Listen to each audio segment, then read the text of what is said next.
আজকের এই ভিডিওতে আমি তোমাদেরকে দেখাবো ফ্রি ফায়ারের এমন 7 জন ইউটিউবার যারা কিনা ফ্রি ফায়ার গেম খেলার মাধ্যমে নিজের ভাগ্যই পরিবর্তন করে ফেলেছে। বর্তমান তাদের কাছে বিলাসবহুল বাড়ি গাড়ি নারী থাকলেও একটা সময় ছিল যেখানে তাদের কিছুই ছিল না, কিন্তু এখন তারা কোটি কোটি টাকার মালিক এবং মাস গেলে কয়েক লক্ষ টাকা ইনকাম করা তাদের জন্য কোনো ব্যাপারই না। আর এইগুলা শুধুমাত্রই করেছে ফ্রি ফায়ার গেম খেলে। হ্যাঁ, ফ্রি ফায়ার গেম খেলে এত সবকিছু করতে পারছে। আজকের ভিডিওতে আমি তোমাদেরকে এটাই দেখাবো কিভাবে তারা ভাঙা বাসা থেকে কোটি কোটি টাকার মালিক হলো। এবং তোমরা যেমনটা জানো বাংলাদেশের সর্বোচ্চ বড় গেমিং ক্রিয়েটর হচ্ছে মিস্টার ট্রিপলার। মিস্টার ট্রিপলার ইউটিউবের টাকায় কি করেছে সেটা কি তোমরা জানো? না জানলে আজকের এই ভিডিও থেকে জানতে পারবা। তো বুঝতেই পারছো ভিডিওটা খুবই ইউনিক এন্ড ইন্টারেস্টিং হতে চলছে।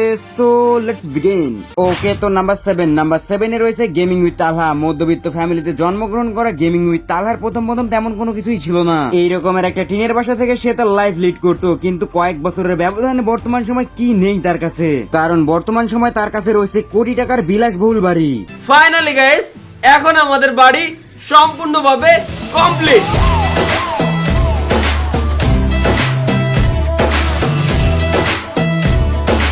ফাইনালি আমাদের বাড়ি অলরেডি কমপ্লিট হয়ে আমার তো দেখাই যাচ্ছে না। তো গাইস, যেমনটা বলতেছিলাম অলরেডি গত 8 থেকে 9 মাসে বেশি হয়ে গেছে। এতদিন আগে একটা ভিডিও বানাইছিলাম যেখানে আমি আপনাদেরকে দেখাইছিলাম যে আমি আগে কোন জায়গায় থাকতাম কি করতাম, আর এখন আমাদের নতুন বাড়ি কমপ্লিট, সেই বাড়িটা আমরা দেখাইতে যাচ্ছি। চলেন। তো গাইস, ঘরে ঢোকার পরে আমি এখানে কি কাজ করছি, এখানে সম্পূর্ণ ফাঁকা রাখছি, এখানে সম্পূর্ণ ফাঁকা দিয়ে এখানে পর্দা দেওয়া হয়েছে। আপাতত এই পর্দাটা টেম্পোরারি দেওয়া আছে, অবশ্য দামি পর্দা, ঠিক আছে মোটামুটি, বাট টেম্পোরারি আপাতত এটা দিয়ে রাখছি। কারণ কি, যে পর্দা দিব ওটা ঢাকা থেকে অর্ডার করে নিয়ে আসতে হবে। তো গাইস, তোমরা তো দেখতেই পারলা সে বানিয়েছে তার নিজের পছন্দের কোটি টাকার স্বপ্নের বাড়ি। আর হ্যাঁ, এটা কিন্তু সম্পূর্ণ ইউটিউবের টাকা দিয়ে তৈরি করা। এছাড়াও 5 মাস আগে সে নিয়েছে রয়্যাল এনফিল্ড বাইক, যেটা তার অনেক পছন্দের ছিল, এবং এই বাইক কেনার টাকাও কিন্তু সম্পূর্ণ ইউটিউবের। শুধুমাত্র এটাই শেষ নয়, ইউটিউবের টাকায় গত কয়েক মাস আগে গ্যাজেট গার্ডেন নামে নতুন একটা শপ খুলেছে, এবং এই শপটি অনলাইন এবং অফলাইন দুটাতেই সার্ভিস দিয়ে থাকে, যেখানে বিভিন্ন ধরনের ইলেকট্রনিক্স গ্যাজেট এন্ড কম্পোনেন্টস পাওয়া যায়। তোমরা একবার চিন্তা করে দেখছো, মধ্যবিত্ত ফ্যামিলিতে জন্মগ্রহণ করা গেমিং উইথ তালহা, যে কিনা টিনের বাসায় নিজের লাইফ লিড করতো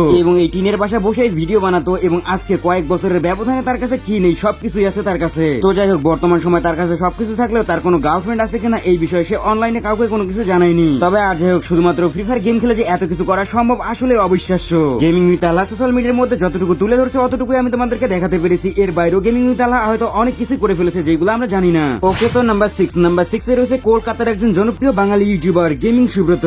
এবং গেমিং সুব্রতর কাছে প্রথম তেমন কোনো কিছুই ছিল না, তোমরা বলতে পারো গেমিং উইথ তালহার মতো, বরং গেমিং উইথ তালহার থেকেও বাজে একটা অবস্থা ছিল তার। সম্পূর্ণই ভাঙাচোরা একটা টিনের বাসায় সে তার লাইফ লিড করতো, এবং সে ছিল মূলত একজন কৃষকের ছেলে। কিন্তু ফ্রি ফায়ার গেম খেলার মাধ্যমে কয়েক বছরের ব্যবধানে তার কাছে কি নেই, বর্তমান সময় তার কাছে রয়েছে কোটি টাকার ডুপ্লেক্স বাড়ি, এবং রয়েছে ইউটিউবের আর্নিং করা টাকায় নিজের লাখ টাকার গাড়ি, এছাড়াও রয়েছে বাইক। আর এই সম্পূর্ণ আর্নিং গুলো করেছে ফ্রি ফায়ার গেম খেলে। ফ্রি ফায়ার গেম খেলার মাধ্যমে সে ইউটিউব থেকে এত টাকা আর্নিং করেছে।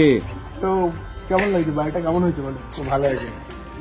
কোনোদিন তুমি ভাবতে পেরেছিলে যে তোমার না, ছেলে না, কোনোদিন ভাবতে এত বড় পারিনি। একটা বাড়ি বানাবে? না, আমার মুখটা আসছে তো। হ্যাঁ, দেখো কেমন বাড়িটা ভালো হয়েছে। ভালো হয়েছে। ছোটখাটো বাড়ি বানানোর আমাদের ইচ্ছা ছিল 1.5-2 লাখ টাকার ভিতরে, কিন্তু আস্তে আস্তে যে এত বড় বাড়ি হয়ে যাবে আমি ভাবতে পারিনি। হ্যাঁ, একটুখানি কষ্ট হবে। আমার বউ কি করছে? ঘরের মধ্যে আছে। পূজা আসছে না কেন? মেকআপ করছে, গাইস এক রেখে যাবে, সেই জন্য। যাই হোক, তোমাদেরকে আমি দেখাই পুরো বাড়িটা, আমি ঘুরে দেখাবো। বাবা মাদের তো বলে দিলাম। And চলো এবার বাড়িটা দেখাই। একজন গরিব কৃষকের ছেলে হয়ে ভাঙাচোরা একটা টিনের বাসা থেকে যে এত কিছু করা যায় সেটা জলজান্ত প্রমাণ হচ্ছে গেমিং সুব্রত। গেমিং সুব্রত কোনো একটা ভিডিওর মধ্যে বলেছিল যে যখন বৃষ্টি হতো বৃষ্টির পানি চালের ফুটা দিয়ে নিচে পড়তো, যার কারণে ভিডিওই বানাতে পারতো না, কিন্তু তারপরেও সে না থেমে হার্ডওয়ার্ক করে গেছে, যার ফলে আজকে এইরকম একটা ভাঙা টিনের বাসা থেকে এইরকম একটা অবস্থানে চলে আসতে পেরেছে। আসলে ইচ্ছা থাকলে যে সবকিছু করা যায় সেটা গেমিং সুব্রতকে দেখলেই বোঝা যায়। শুধু একটা গেম খেলার মাধ্যমে তার অবস্থান আজকে কোথা থেকে কোথায় এসেছে। তোমরাও চাইলে কিন্তু ফ্রি ফায়ার গেম খেলে এরকম একটা অবস্থান তৈরি করে নিতে পারো, সময় এখনো শেষ হয়নি। যাই হোক, কলকাতার একজন ইউটিউবার হিসেবে গেমিং সুব্রতকে তোমাদের কেমন লাগে সেটা অবশ্যই কমেন্ট করে জানাতে পারো। তবে ওয়েট গাইস, তোমরা যারা 100% ট্রাস্টেড এর সঙ্গে ডায়মন্ড টপ করতে চাও তারা চলে যেতে পারো পাগলা বাজার। এখানে তুমি ইউআইডি টপের পাশাপাশি উইকলি মান্থলি ইভো অ্যাক্সেস সহকারে সকল ধরনের টপ করতে পারবা অল্প টাকায়। তো লিংক রয়েছে পিন কমেন্টে, এখনই ভিজিট করো পাগলা বাজার। ওকে, তো নাম্বার 5 এ রয়েছে ইন্ডিয়ান একজন বড়সড় ইউটিউবার এএস গেমিং, যার চ্যানেলে রয়েছে 20 মিলিয়নের উপরে সাবস্ক্রাইবার। আর 20 মিলিয়ন সাবস্ক্রাইবার ওয়ালা একজন ইউটিউবার কি করতে পারে অনেকেই ধারণা করতে পেরেছো। এএস গেমিং এর কাছেও শুরুর সময় না ছিল তেমন কোনো বড় বাড়ি, না ছিল তেমন কোনো বড় গাড়ি, কিন্তু কয়েক বছরের ব্যবধানে ফ্রি ফায়ার গেম খেলার মাধ্যমে বর্তমান সময় ডুপ্লেক্স বাড়ি গাড়ি সবকিছু করে ফেলেছে। पर अपनी एक गाड़ी खड़ी है, ठीक है, और साइकिल वाइकिल है उधर, बाइक वाइक है, और इधर अपना छोटा सा लॉन है, ठीक है, बस जो नॉर्मल से अब अंदर चलते हैं आप लोग, तो अंदर दिखाने वाले फटाफट से, तो अंदर आ जाओ जल्दी से। तो भाई सबसे पहले डोर, ठीक है, चलिए तो गाइस जैसे हम लोग अंदर आते हैं तो अंदर आते ही हम लोग को दिख जाएगा यहाँ पर कुछ बना हुआ है, ठीक है। তার কাছে শুধুমাত্র গাড়ি বাড়ি না, এছাড়াও রয়েছে কোটি টাকার গেমিং সেটআপ। যাই হোক, তোমরা কারা কারা ইন্ডিয়ার এই এএস গেমিং কে চেনো তারা অবশ্যই কমেন্ট করে জানিয়ে দিবা। ওকে, তো নাম্বার 4 এ রয়েছে ইন্ডিয়ান গেমিং ইউটিউবার। মূলত এই চ্যানেলে দুইজন কাজ করে, অর্থাৎ দুই ভাই কাজ করে, এবং তাদের বর্তমান চ্যানেলের সাবস্ক্রাইবার সংখ্যা 12 মিলিয়নের উপরে। এবং এই দুই ভাই মিলে এই চ্যানেলটাকে সামলায় এবং তারা ফ্রি ফায়ার নিয়ে বিভিন্ন ধরনের কন্টেন্ট আপলোড করে এবং ইন্ডিয়ার মোস্ট পপুলার চ্যানেলগুলোর মধ্যে টু সাইড গেমারও একটি। যাই হোক, শুরুর দিকে তাদের কাছে তেমন কোনো কিছু না থাকলেও ফ্রি ফায়ার গেম খেলার মাধ্যমে এই দুই ভাই মিলে অনেক কিছু করেছে। যেমন বর্তমান সময়ে তাদের কাছে রয়েছে ডুপ্লেক্স বাড়ি, গাড়ি এবং কি লাখ টাকার গেমিং সেটআপ। লাখ টাকার বললে ভুল হবে, তাদের কাছে রয়েছে কোটি টাকার গেমিং সেটআপ। चलो गाइस बूट कैंप के अंदर चलते हैं, जस भाई तो खोलते हैं, लेट्स गो।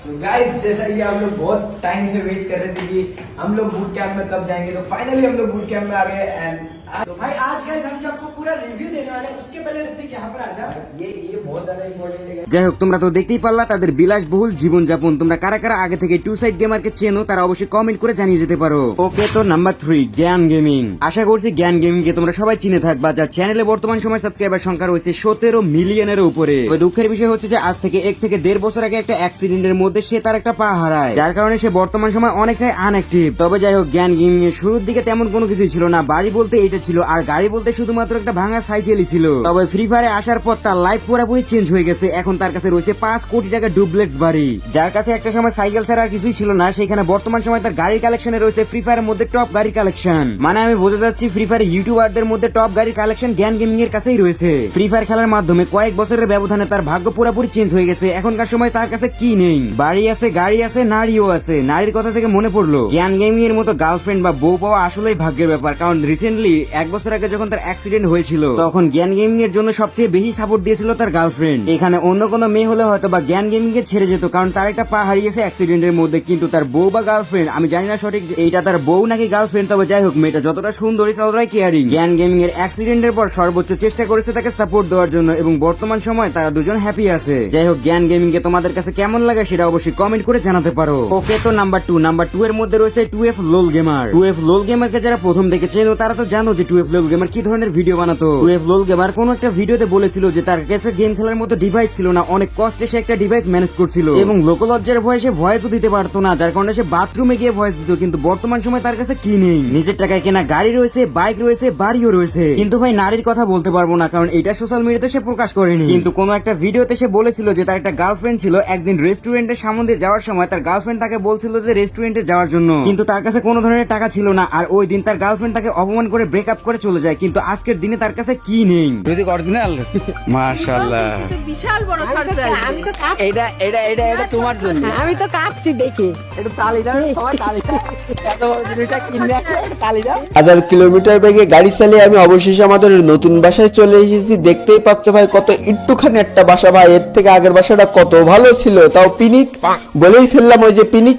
তো ঘটনা হচ্ছে এই যে নিচের তারা দেখতেছে এখানে আমাদের গাড়ি রাখার গ্যারেজ করা হয়েছে আর সামনের দিকে আমাদের শোরুম করা হয়েছে। তো দেখতেই তো পালা তার লাইফ স্টাইলের একটুখানি ঝলক। এইগুলা সম্ভব হয়েছে শুধুমাত্র ফ্রি ফায়ার গেম খেলার কারণে আর ইউটিউবিং করার মাধ্যমে। যাই হোক, কষ্ট করলে সবকিছুতে সাকসেস হওয়া যায়। 2F লোল গেমারকে কেমন লাগে ওইটা অবশ্যই কমেন্ট করে জানাতে পারো। ওকে, তো নাম্বার 1 ইটস কাব্য। ইটস কাব্যকে বর্তমান সময় কে বা না চেনে? বর্তমান সময় ইটস কাব্যকে সবাই চিনলেও তার শুরুটা এতটাও সহজ ছিল না, কারণ এই রকমের একটা ভাঙাচোরা বাড়ি থেকে সে তার জীবন যাপন করতো এবং পরবর্তী সময় এই বাড়ির মধ্যে বসে বসে ফ্রি ফায়ারের লাইভ স্ট্রিম করতো ইটস কাব্য। তবে বিষয়টি এতটাও সহজ ছিল না। যখন সে বসে বসে লাইভ স্ট্রিম করতো, ঘন্টার পর ঘন্টা একা একা কথা বলতো, তখন বাসা থেকে তাকে পাগল বলতো। এবং একটা সময় ইটস কাব্য ভিডিওর মধ্যে বলেছিল যে এমনও একটা সময় আসছিল যখন তার ওয়াইফাই রাউটার ভেঙে ছুড়ে ফেলে দিয়েছিল তার বাবা। কিন্তু তারপরেও সে থেমে থাকেনি, সে চেষ্টা করেছে এবং আজকে এই ভাঙা বাসা থেকে এইরকম একটা বাসায় শিফট হতে পেরেছে। এবং আজকের দিনে ইটস কাব্য এত বড় একজন ইউটিউবার হওয়ার পেছনে তার রয়েছে ধৈর্য, সহ্য, ক্ষমতা এবং প্রচুর পরিমাণে চেষ্টা। এবং সবশেষে ফ্রি ফায়ার খেলার মাধ্যমে ইউটিউবে টাকা দিয়ে সে এই পজিশনে আসতে পেরেছে। যাই হোক, ইটস কাব্য এর ভিডিও এবং ইটস কাব্যকে তোমাদের কাছে কেমন লাগে সেটা অবশ্যই কমেন্ট করে জানাতে পারো। ওকে, তো এখন কথা বলি বাংলাদেশের সর্বোচ্চ বড় গেমিং ভিডিও ক্রিয়েটর মিস্টার ট্রিপোলারের কথা। মিস্টার ট্রিপোলার ভাই ফ্রি ফায়ার গেম খেলে ইউটিউবের টাকা দিয়ে কি করেছে না তোমরা জানো না তো আমি জানি, কারণ মিস্টার ট্রিপোলার ভাই এখনো ফেস রিভিল করেনি। আর আমি এমন না যে বানিয়ে বলবো যে মিস্টার ট্রিপোলার ভাই এটা করেছে সেইটা করেছে, তবে হ্যাঁ আমার উপর এতটুকু আস্থা রাখতে পারো যখনই মিস্টার ট্রিপোলার ভাই এইসব রিভিল করবে সর্বপ্রথম আমি ভিডিও নিয়ে আসবো। আর আমরা যদি একটু অ্যানালাইজ করি তাহলে বাংলাদেশের মধ্যে সর্বোচ্চ বড় ক্রিয়েটর হচ্ছে মিস্টার ট্রিপোলার ভাই, সেই হিসেবে মিস্টার ট্রিপোলার ভাই এদের থেকে অনেক বেশি দূরে গিয়ে। তো যাই হোক, আজকে ভিডিও এতটুকুই, আল্লাহ হাফেজ। আর হ্যাঁ, এতক্ষণ পর্যন্ত ভিডিও দেখে থাকলে অবশ্যই ভিডিও ভালো লাগছে তাহলে লাইকটা দিতে ভুলবা না।